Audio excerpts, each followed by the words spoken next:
Hi dear students, how are you. मैं समझ सकता हूँ कि आप सभी अच्छे होंगे, खुश होंगे। देखिए, जैसा कि अगर हम बात करें फिजिक्स को लेकर के, तो फिजिक्स हमारे लिए कितना इम्पोर्टेंट है। जैसे आप आईआईटी के लिए प्रिपेयर करते हैं अपने आप को, या 10+2 के लिए आप तैयारी कर रहे हैं, नीट के लिए कर रहे हैं, जेई के लिए कर रहे हैं, ठीक है। तो उसमें जो आपका फिजिक्स है ये आपके लिए इम्पोर्टेंट रोल प्ले करता है।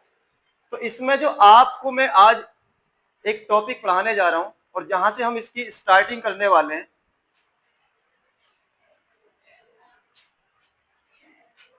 जैसा कि आपने चार्ज के बारे में, when we are talking about charge, तो चार्ज होता क्या है। जैसा कि आप कॉमनली समझते हैं कि एक पॉजिटिव चार्ज होता है, एक नेगेटिव चार्ज होता है, ठीक है। एक पॉजिटिव चार्ज होता है और एक नेगेटिव चार्ज होता है, ये आप ऑलरेडी जानते भी हैं। बट अगर यहां पर हम चार्ज की बात करें,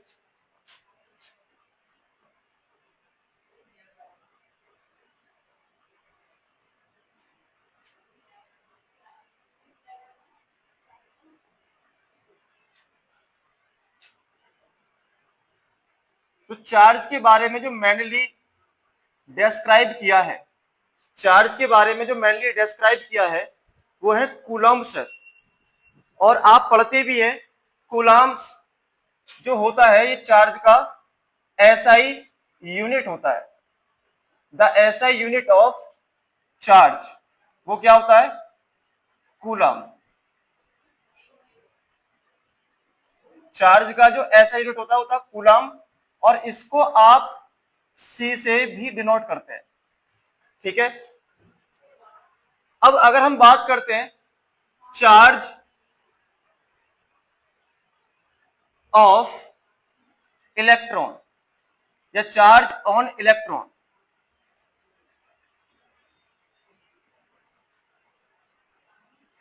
चार्ज ऑन इलेक्ट्रॉन, इलेक्ट्रॉन पर जो चार्ज होता है वो कितना होता है, 1.6 इंटू 10⁻⁻⁻19 कूलम। अगर इसके नेचर की बात की जाए तो नेचर इसका नेगेटिव होता है। नेचर क्या होता है इसका, नेगेटिव होता है। अगर चार्ज ऑन प्रोटॉन की बात की जाए, चार्ज ऑन प्रोटॉन, तो इसका नेचर पॉजिटिव होता है, बट वैल्यू जो रहती है वो दोनों की इक्वल रहती है, 1.6 इंटू 10⁻⁻⁻19 कूलम।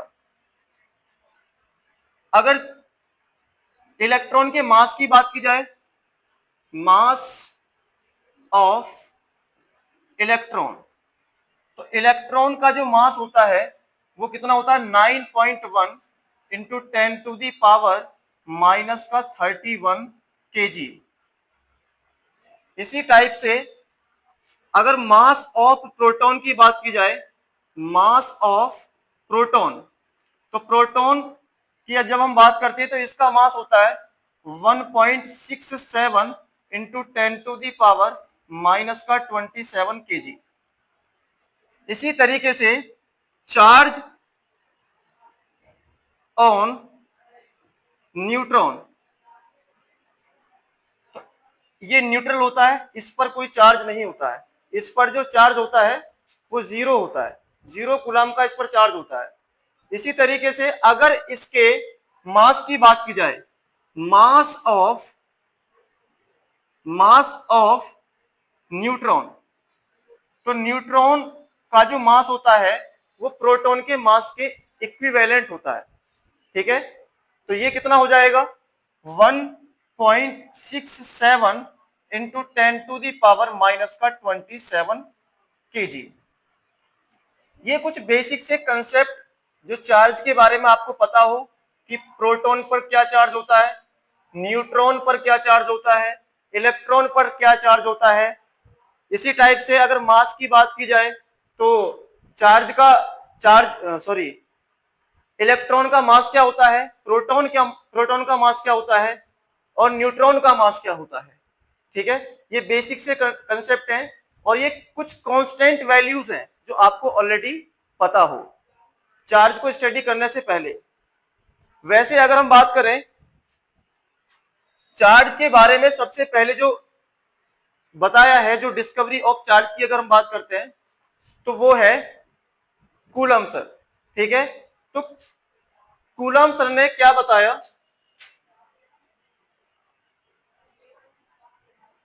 इन्हीं के नाम पर चार्ज का हम यूनिट पढ़ते हैं, जो इसका ऐसा यूनिट होता है कूलम। अगर हम बात करते हैं कूलम्स लॉ की, तो कूलम्स लॉ सबसे पहले जो आपको बताता है वो रेस्ट चार्ज के बारे में बताता है, यानी अभी चार्ज मूव नहीं कर रहा है। ठीक है, चार्ज अभी मूव नहीं कर रहा है, चार्ज रेस्ट में है।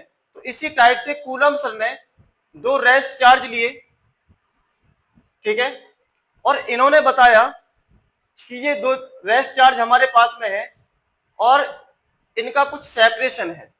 ठीक है, किसी डिस्टेंस पर ये दोनों रखे हुए हैं, उस डिस्टेंस को हमने मान लिया ये आर डिस्टेंस पर रखे हुए हैं, और इनके बीच में जो फोर्स लग रहा है अभी हम ये डिसाइड नहीं कर पा रहे हैं कि अट्रैक्शन फोर्स लगेगा या रिपल्सिव फोर्स लगेगा।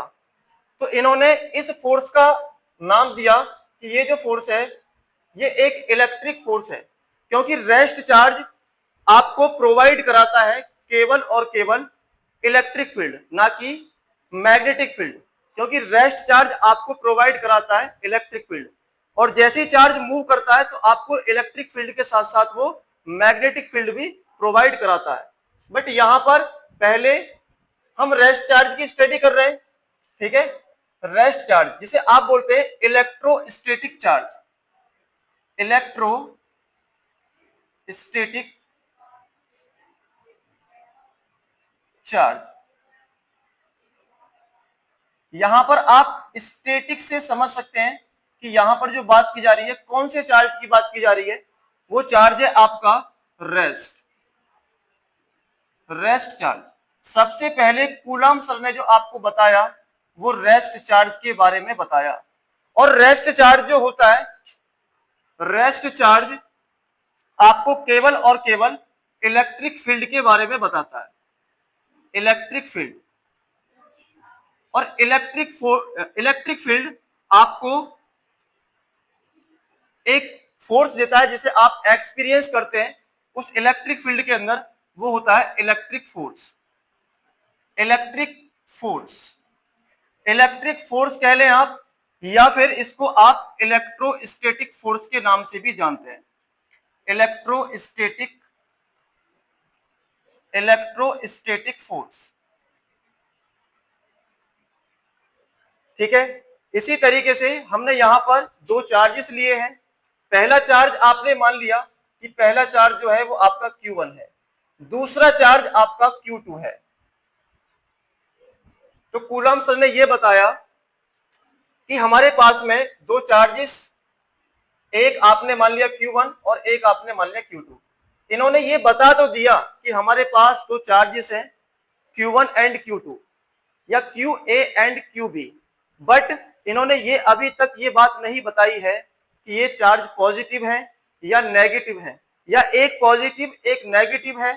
ठीक है, या दोनों ही नेगेटिव है या दोनों ही पॉजिटिव है, क्योंकि इस चीज का पता लगा बाद में कि एक चार्ज पॉजिटिव होता है एक चार्ज नेगेटिव होता है।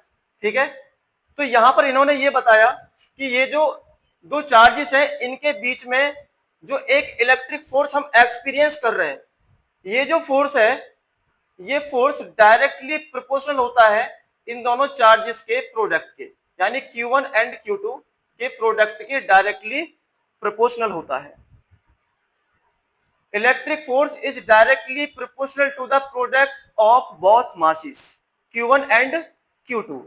इसी तरीके से ये जो डिस्टेंस है, ये जो डिस्टेंस है, ये इस डिस्टेंस का स्क्वायर आप करेंगे और इसका आप रेसिप्रोकल कर देंगे, यानी इसका इनवर्सली प्रोपोर्शनल। ठीक है, तो इस तरीके से आपके टू रूल्स बन करके तैयार होते हैं, rule number first and rule number second. इनको कंबाइंड किया, ऑन कंबाइंड, ऑन कंबाइंड, इनको कंबाइंड करने पर वी हैव, तो आपको क्या मिलता है, F proportional Q1 Q2 upon R square, F proportional Q1 Q2 upon R square. अब यहां से जब आप इस प्रोपोर्शनलिटी साइन को आप यहां से डिलीट करते हैं, यहां से इसको हटाते हैं, तो एक कांस्टेंट वैल्यू यहां से निकल करके आती है। वो क्या है, F equal to k Q1 Q2 upon R square, F equal to k Q1 Q2 upon R square. अब यहां पर ये जो K है, ये K आखिरकार है क्या, वेयर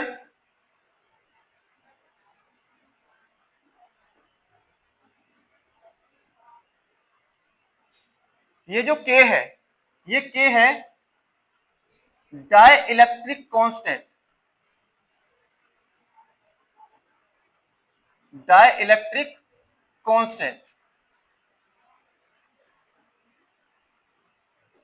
ठीक है, डाइइलेक्ट्रिक कांस्टेंट। जहां पर ये K, अगर आप इसको कैलकुलेट करेंगे तो इसकी वैल्यू होती है 1/4 pi epsilon not, 1/4 pi epsilon not. अब इसमें ये आ गया एप्सिलॉन नॉट, ये एप्सिलॉन नॉट क्या है, अगर इस एप्सिलॉन नॉट की बात करते हैं तो ये जो एप्सिलॉन नॉट है, epsilon naught equal to permittivity, permittivity of free space,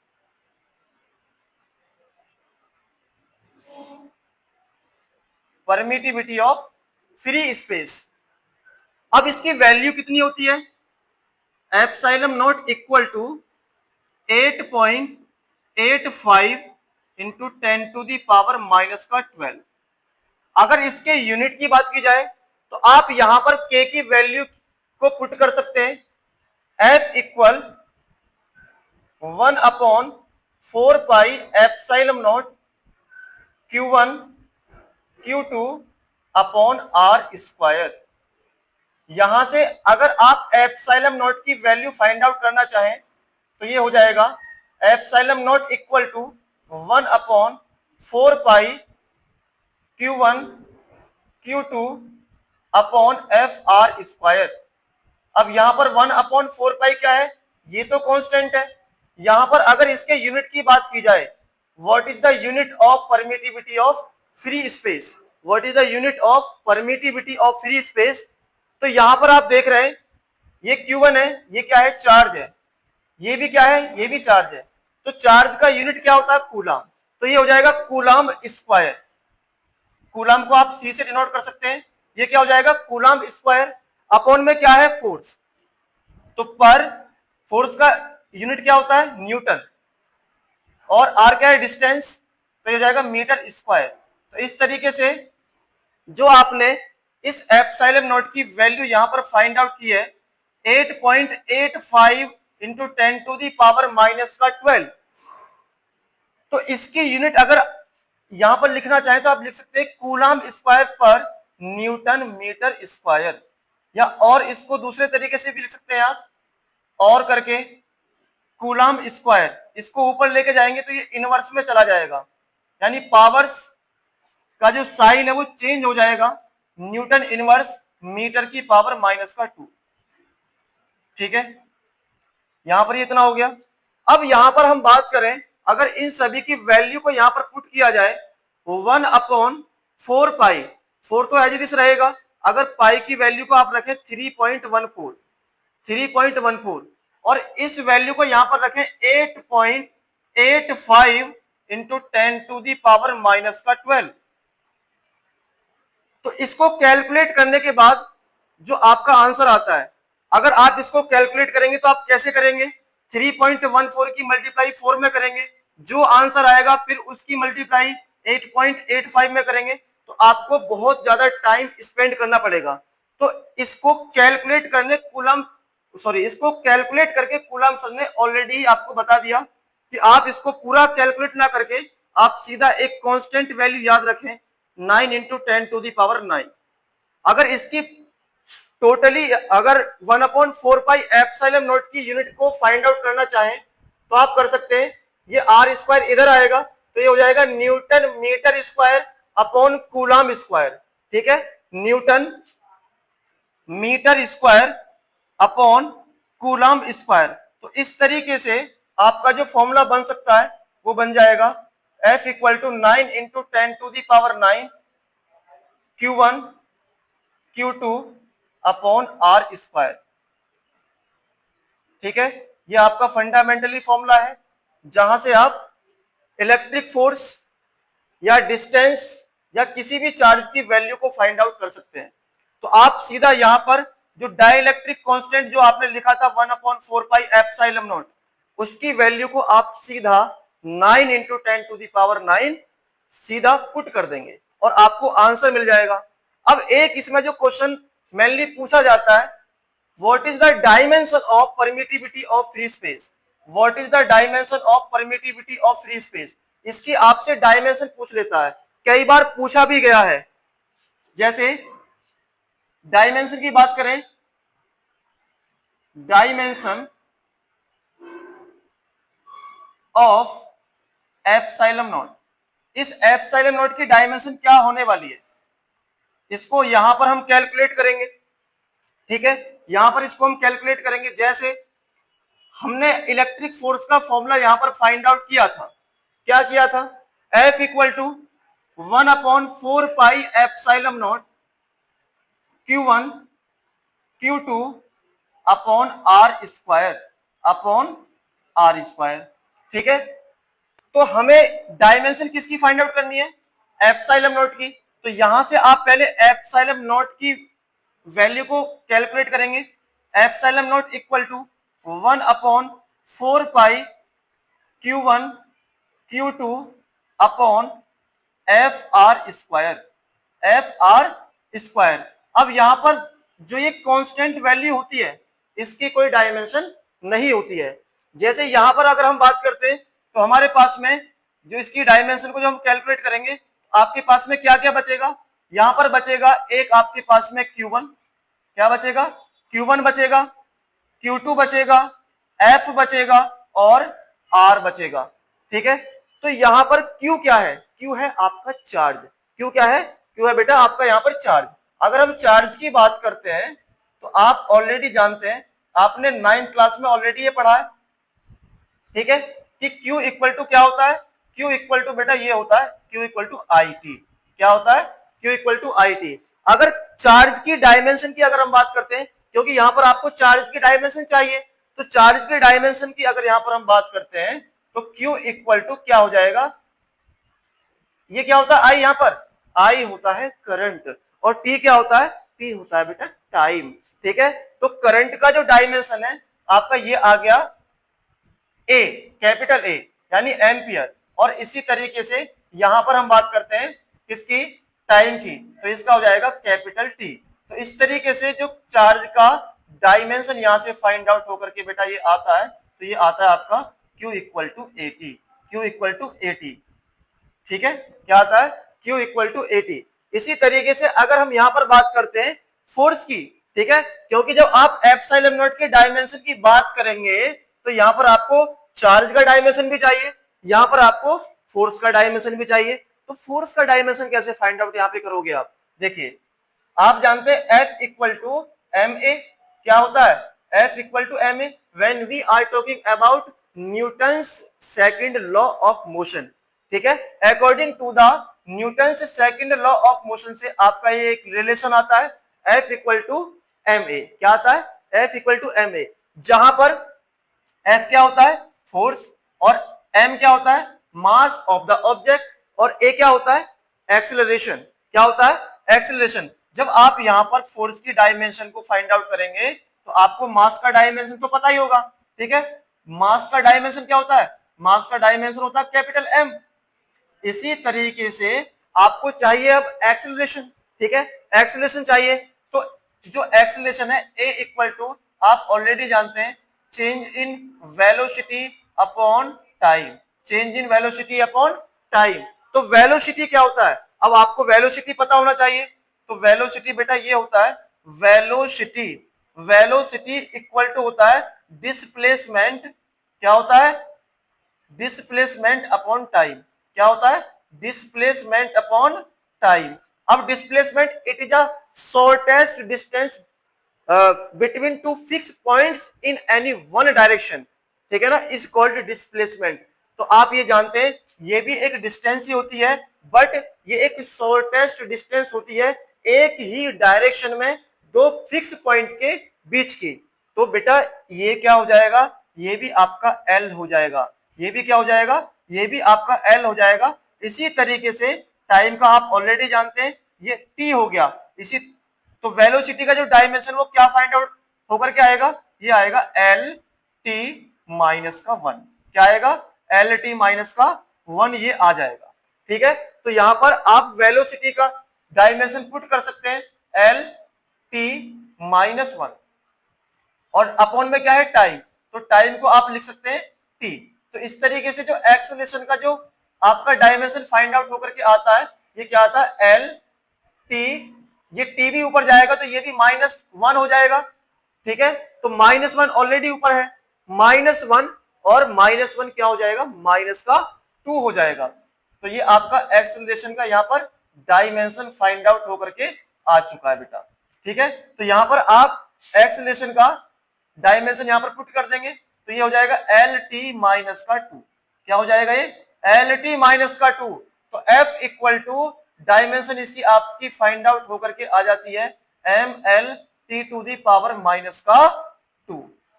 ठीक है, अब यहां पर आप ये वैल्यूज पुट करेंगे, ठीक है, इस फॉर्मूले में, क्योंकि ये क्या है 1/4 पाई एप्सिलॉन नॉट, सॉरी 1/4 पाई, ये क्या है कांस्टेंट। तो कांस्टेंट की कोई डायमेंशन नहीं होती। अब Q का आपने क्या फाइंड आउट किया है बेटा, Q का जो आपने फाइंड आउट किया है वो क्या है 80, वो क्या किया है 80। तो Q1 भी क्या है चार्ज है और Q2 भी चार्ज है। ठीक है, तो आपने यहाँ पर Q का डायमेंशन रखा 80 और यहाँ पर भी आपने Q का डायमेंशन रखा 80। ठीक है जी, अपॉन फोर्स का डायमेंशन क्या फाइंड आउट होकर के आया, ये आया बेटा M L T to the power minus का 2। और आप जानते आर क्या है, आर बेटा आपको पता है, क्योंकि कूलाम सर ने दो चार्जेस जो लिए थे वो एक डिस्टेंस पर लिए थे, एक डिस्टेंस से उनको सेपरेट करके रखा हुआ था। तो यहां पर ये क्या है, ये भी एक डिस्टेंस है, तो आर भी क्या है, एक डिस्टेंस है। ठीक है, तो इसका भी क्या हो जाएगा, एल हो जाएगा। लेकिन बेटा यहाँ पर क्या है, स्क्वायर है, तो इसका भी आप क्या कर देंगे, स्क्वायर कर देंगे। यहां पर भी क्या कर देंगे, स्क्वायर कर देंगे। तो इस तरीके से आपकी जो परमिटिविटी ऑफ फ्री स्पेस है, यानी जो आपका एप्सिलॉन नॉट है, यहां पर ये डायमेंशन निकल करके आएगी। ये क्या है ए और ये क्या है ए, तो ए में ए की मल्टीप्लाई करेंगे तो ये क्या हो जाएगा, ए स्क्वायर नहीं हो जाएगा, बिल्कुल ये ए स्क्वायर हो जाएगा। अब ये क्या है टी और ये भी क्या है टी, तो टी में टी की मल्टीप्लाई आप जब करेंगे तो ये हो जाएगा बेटा टी स्क्वायर। ये क्या हो जाएगा, टी स्क्वायर अपॉन, अपॉन में क्या है एम, तो m तो अकेला है, m को आपने एज इट इज रख दिया। अब यहां पर देखेंगे आप, ये क्या है l, ये क्या है सिंगल l और ये क्या है l स्क्वायर।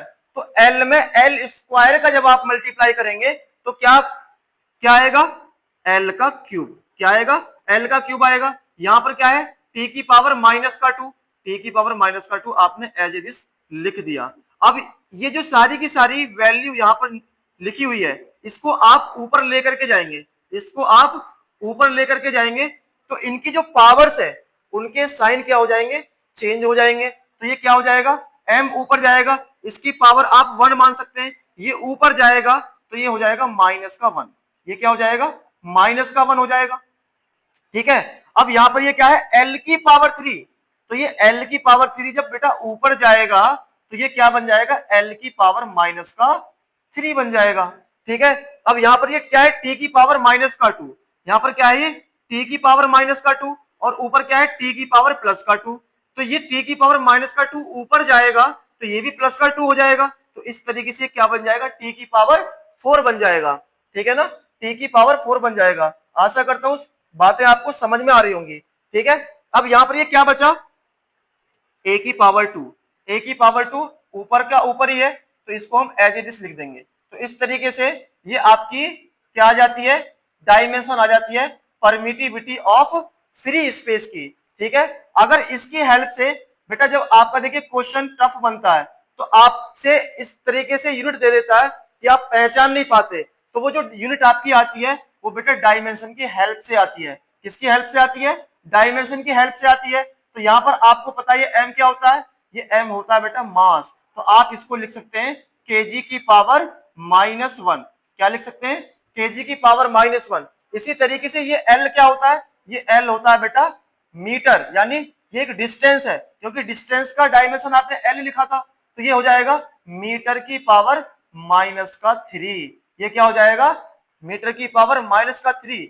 और ये क्या है टी, ये आपने टाइम के लिए लिखा था, तो ये हो जाएगा सेकंड की पावर 4। ये क्या हो जाएगा, सेकंड की पावर 4। और ये क्या होता है करंट, यानी ये तो एम्पियर में ही होता है, तो आप इसको लिख देंगे ए की पावर 2। तो इस तरीके से आपका ये क्या आ जाएगा, ये आपका यूनिट भी आ जाएगा। ये इसको बोलते हैं डायमेंशन की हेल्प से डेराइव्ड यूनिट। आपने इसको डेराइव्ड कर दिया, ठीक है ना, आपने इसको डेराइव कर दिया। बेटा ये बहुत इंपॉर्टेंट है, कई बार एग्जाम में पूछा गया है, हर तरीके के कंपटीशन में भी पूछा गया है, और 10+2 में तो ये पूछा ही जाता है, ठीक है। आशा करता हूं कि आपको समझ में आ रही होंगी सारी की सारी बातें। इसके बाद इस चीज को चेक करने के लिए, क्योंकि कूलम सर ने जो आपको बताया है वो दो चार्जेस के बारे में बताया है, Q1 and Q2, Q1 and Q2। But बेटा इन्होंने अभी आपको ये नहीं बताया कि जो Q1 चार्ज है ये पॉजिटिव है या नेगेटिव है, जो Q2 चार्ज है वो पॉजिटिव है या नेगेटिव है। तो इस और उनको चार्जेस को रखा कहां पर है इन्होंने, ठीक है, रखा हुआ कहां पर है। तो इस चीज को चेकआउट करने के लिए हम क्या करते हैं, हम इनकी पोजीशन को चेक करेंगे। तो उस पोजीशन को चेक करने के लिए हमें क्या करना होता है, हमें एक कोऑर्डिनेट सिस्टम, ठीक है ना, यानी एक कार्टेशियन मानना होता है, ठीक है। ये इसका ओरिजिन पॉइंट होता है, ये आप ऑलरेडी जानते हैं। ये इसका क्या होता है, ये इसका ओरिजिन पॉइंट होता है। तो मैंने मान लिया कि चार्जेस को इन्होंने इस तरीके से रखा यहाँ पर, ठीक है, दोनों चार्जेस को। पहला चार्ज आपको पता है क्या था, Q1 था। दूसरा चार्ज क्या था, Q2 था। पहला चार्ज क्या था, Q1 था। दूसरा चार्ज क्या था, Q2 था। अब इनको एक डिस्टेंस पर रखा हुआ था, ठीक है, एक डिस्टेंस पर। तो इनकी पोजीशन को चेक करने के लिए बेटा जब भी हम किसी भी ऑब्जेक्ट या किसी भी चार्ज, ठीक है ना, या किसी भी मास की हम बात करें, यानी किसी भी इस दुनिया में कोई भी ऑब्जेक्ट है उसकी पोजीशन को जब चेक आउट किया जाता है तो हमेशा एक उसका आपको ओरिजिन मानना पड़ता है और उसके आपको कुछ एक्सिस मानने पड़ते हैं। तो यहां पर आपने दो एक्सिस मान लिए, ये मान लिया एक्स एक्सिस है और ये मान लिया आपने ये वाई एक्सिस है बेटा, ठीक है।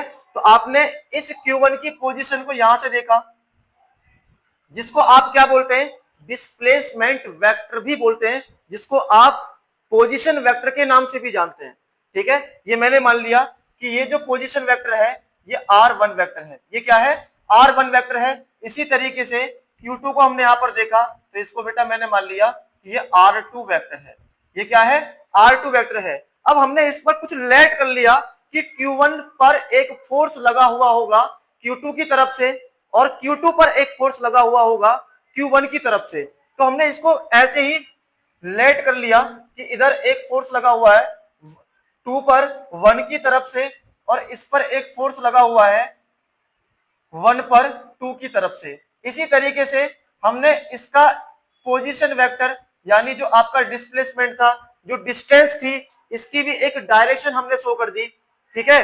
तो ये मान लिया हमने ये डिस्टेंस आपकी R12 है, ठीक है, और ये डिस्टेंस आपने मान ली ये 21 है। ये क्या है, 21 है। अब बेटा आपने जो पोजीशन वेक्टर को फाइंड आउट करना सीखा होगा।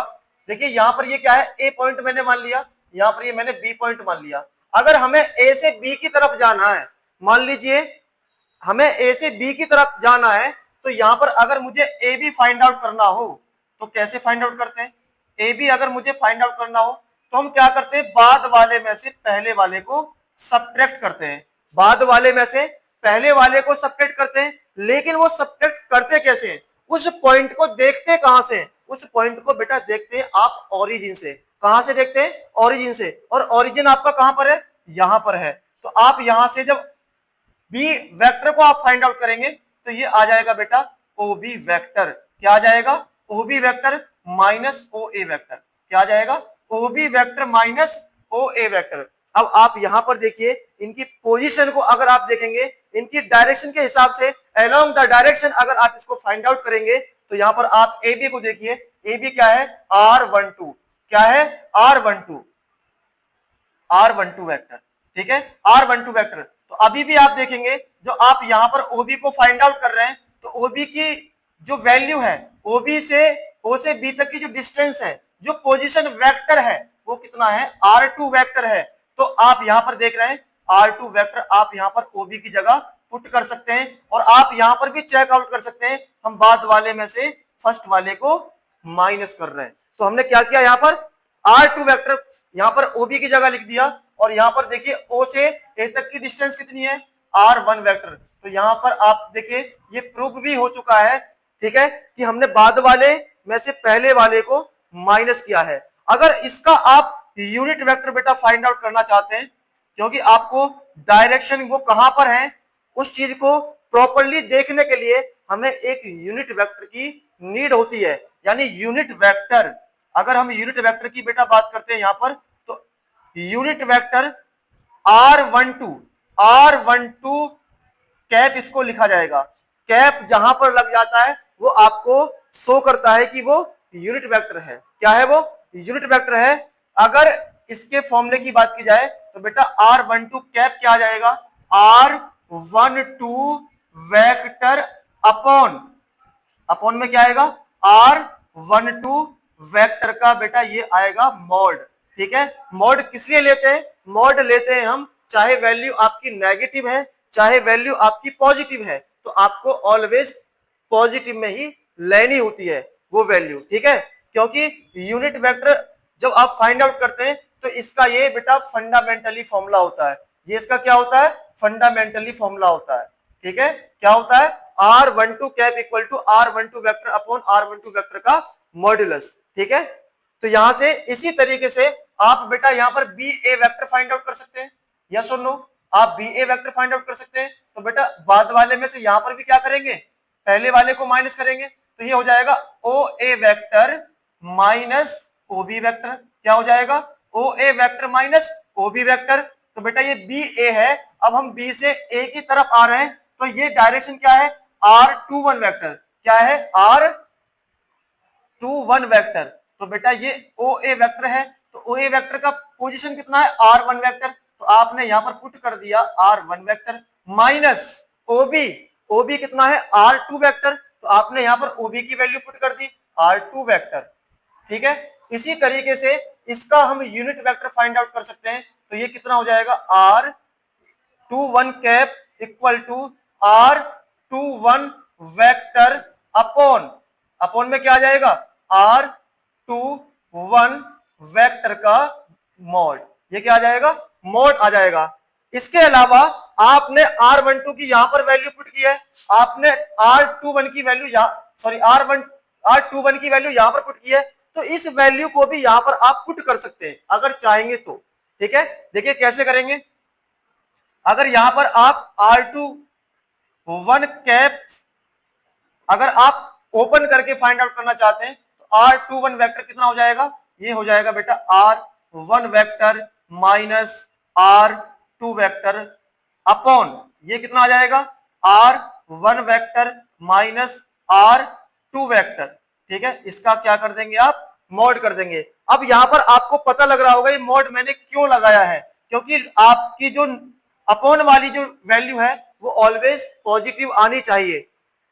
अगर R1 आपका ज्यादा है और R2 आपका कम है, यानी R1 अगर आपका मैक्सिमम है और R2 आपका मिनिमम है, तो ऑलरेडी ये आंसर पॉजिटिव आएगा। बट अगर आपका R2 अगर आपका मैक्सिमम हो जाता है comparison to the R1 vector, तो आपकी वैल्यू नेगेटिव आने वाली है। बट ये मॉड उसको क्या कर देगा, उसको पॉजिटिव बना देगा। इसी तरीके से यहां पर हम R12 वेक्टर को ले सकते हैं। R12 वेक्टर बेटा कितना हो जाएगा, R12 कैप इक्वल टू कितना आएगा, ये आ जाएगा R12 की वैल्यू कितनी है, ये है बेटा R2 vector minus R1 vector, R2 vector minus R1 vector upon R2 vector minus R1 vector का मॉड। इसी तरीके से आप इसमें भी समझ सकते हैं, ज्यादा में से कम को माइनस करें या कम में से ज्यादा को माइनस करें, आपकी वैल्यू पॉजिटिव ही आने वाली है, क्योंकि क्या लगा हुआ है, मॉड लगा हुआ है। ये मैथमेटिक्स का रूल भी होता है, इसे आप ऑलरेडी जानते भी होंगे अगर आपने मैथमेटिक्स पढ़ा होगा तो, ठीक है। इसके अलावा अगर नहीं भी जानते तो मैंने आपको ऑलरेडी बता दिया है, आपको आंसर पॉजिटिव में ही लेना है। इसका जो डाउन टर्म्स दे रखा है इसका आंसर। इसके बाद अब हम बात करते हैं, क्योंकि हम यहाँ पर जो पढ़ रहे हैं बेटा, ये क्या पढ़ रहे हैं, ये जो पढ़ रहे हैं हम, ये है आपका वेक्टर फॉर्म। क्या है ये, vector form of Coulomb's law, vector form of Coulomb's law, ठीक है, vector form of Coulomb's law. और यही फॉर्म, वेक्टर फॉर्म जो कूलम्ब सर की वेक्टर फॉर्म है बेटा, यही बताती है कि किस तरीके से हम चार्जेस को नेगेटिव लेते हैं, पॉजिटिव लेते हैं। इसकी डिस्कवरी कैसे हुई, कैसे पता लगा कि एक चार्ज पॉजिटिव होता है, एक चार्ज नेगेटिव होता है, और नेगेटिव और पॉजिटिव चार्ज ही एक दूसरे को अट्रैक्ट करते हैं, और नेगेटिव चार्ज एक दूसरे को रिपल करते हैं, पॉजिटिव चार्ज एक दूसरे को रिपल करते हैं। यानी मींस दैट, यानी लाइक चार्जेस क्या करते हैं, एक दूसरे को रिपल करते हैं, और अपोजिट चार्ज जो होंगे वो एक दूसरे को क्या करते हैं, अट्रैक्ट करते हैं। तो यहाँ पर कूलम्ब सर ने आपको एक फॉर्मूला दिया था जो इलेक्ट्रिक फोर्स का फॉर्मूला है, F equal to 1/4 pi epsilon naught Q1 Q2 upon R square, ठीक है, Q1 Q2 upon R square. यहाँ पर Q1 Q2 तो आपका यही रहेगा, क्योंकि आपने Q1 Q2 ही मान करके यहाँ पर आप चले हैं, ठीक है। तो यहाँ पर आप क्या करेंगे, जब आप इसका मान लीजिए आप 1 2 निकाल रहे हैं पहले, ठीक है, 1 2 वेक्टर यहाँ पर फाइंड आउट कर रहे हैं, उसके बाद आप F21 फाइंड आउट करेंगे, ठीक है। तो यहाँ पर हम यहाँ पर लिखे देते हैं कि ये मैं पहले जो फाइंड आउट कर रहा हूँ वो कर रहा हूँ F12। तो यहाँ पर भी आप क्या करेंगे, अब जब F12 की बात कर रहे हैं तो इस डायरेक्शन में क्या है, 2 1 है, क्या है, 2 1 है, तो आपने यहाँ पर 2 1 लिख दिया। जब आप यहाँ पर डायरेक्शन देंगे इसकी, जब यहाँ पर आप डायरेक्शन देंगे तो बेटा आप सभी जानते हैं यहाँ पर आपको क्या लेना होता है, यहाँ पर आपको एक यूनिट वेक्टर लेना होता है। क्या लेना होता है, एक यूनिट वेक्टर लेना होता है, ठीक है। तो यहाँ पर हम यूनिट वेक्टर भी लेंगे R21 कैप, ठीक है, R21 कैप, और इस वैल्यू को यहाँ पर आप पुट करेंगे F12 वेक्टर इक्वल, ठीक है, 1/4 pi epsilon not, 1/4 pi epsilon naught Q1 Q2 upon R21 है बेटा, देखिए यहाँ पर R21, तो ये वैल्यू हमारे पास में R21 की ये रही, ठीक है, ये वैल्यू हमारे सामने है, ठीक है। इस वैल्यू को यहाँ पर पुट करेंगे तो ये यूनिट वेक्टर की वैल्यू है, और R21 हम सीधा यहां से पुट कर सकते हैं, ये रहा R21, तो ये कितना हो जाएगा, R1 vector minus R2 vector, ठीक है। इसका आपने क्या लगा दिया, यहाँ पर मॉड लगा दिया, यहाँ पर स्क्वायर होता है। अब जब इस R21 कैप की वैल्यू यहाँ पर पुट करेंगे तो अपॉन में एक वैल्यू जो इसी के जैसी है, ये आपको नजर आ रही है, तो आप इसका क्या कर देंगे, यहाँ पर सीधा क्यूब कर देंगे, और यहाँ पर बचेगा आपके पास में R1 vector minus R2 vector. बेटा आशा करता हूं कि आपको समझ में आ रहा होगा, ठीक है। I hope that you will be listen me carefully, ठीक है ना। तो ये इतना हो गया, इसको आप मान सकते हैं बेटा इक्वेशन फर्स्ट। इसी तरीके से F21 फाइंड आउट करेंगे, F21 वेक्टर इक्वल टू ये हो जाएगा बेटा 1/4 pi epsilon naught Q1 Q2, और देखिए ये जब यहां पर आप ये लिखेंगे R12, तो R12 की वैल्यू यहां पर पुट करेंगे, ठीक है, R12 की वैल्यू ये रही, ठीक है, R12 की वैल्यू यहां पर पुट करेंगे, तो बेटा नीचे आ रहा R2 माइनस R1, तो क्या मैं इसको R1 माइनस R2 भी लिख सकता हूं, बिल्कुल लिख सकता हूं, क्योंकि मैं R1 को पहले रख लूं या R2 को पहले रख लूं, बात एक ही है, क्योंकि हमारा ज्यादा से ज्यादा डिफरेंस क्या आएगा, आंसर नेगेटिव या पॉजिटिव, लेकिन आपका फिर भी आंसर पॉजिटिव में आएगा। क्यों? क्योंकि इसमें क्या लगा हुआ है, मॉड। तो मैं इसको अपनी मर्जी से R1 vector minus R2 vector रख सकता हूं, ठीक है। और ये भी क्या बन जाएगा, सिमिलरली ये भी क्यूब बन जाएगा। और यहां पर इसको नहीं, ऐसा नहीं कर सकते, इसको इंटरचेंज नहीं कर सकते। क्यों? क्योंकि बेटा यहां पर मॉड नहीं है, इसकी वैल्यू अगर नेगेटिव आ जाती है तो इफेक्ट पड़ेगा उसका, अगर पॉजिटिव आती है तो उसका भी इफेक्ट पड़ेगा।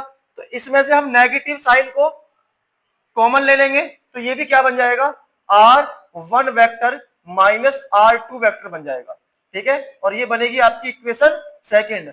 अगर आप इक्वेशन फर्स्ट और सेकंड को जब आप देखते हैं यहां पर, ठीक है ना, तो ये वैल्यू आप देखिए इक्वेशन फर्स्ट में, ये पूरी की पूरी वैल्यू जो है, ठीक है, ये आपको इक्वेशन सेकंड में भी नजर आ रही है, यस और नो, आ रही है ना बेटा सब, ठीक है। देखिए जो इक्वेशन फर्स्ट में सारी की सारी ये वैल्यू है जो F12 के इक्वल है, ये वैल्यू आपको इस नेगेटिव साइन को छोड़ करके ये सारी की सारी वैल्यू आपको इक्वेशन सेकंड में भी नजर आ रही है।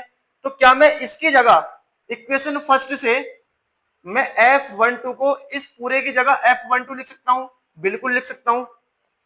तो ये हो जाएगा आपका F21 वेक्टर इक्वल टू, इसमें नेगेटिव साइन ऑलरेडी है तो नेगेटिव साइन आ जाएगा, तो ये बन जाएगा आपका F12 वेक्टर, F12 वेक्टर।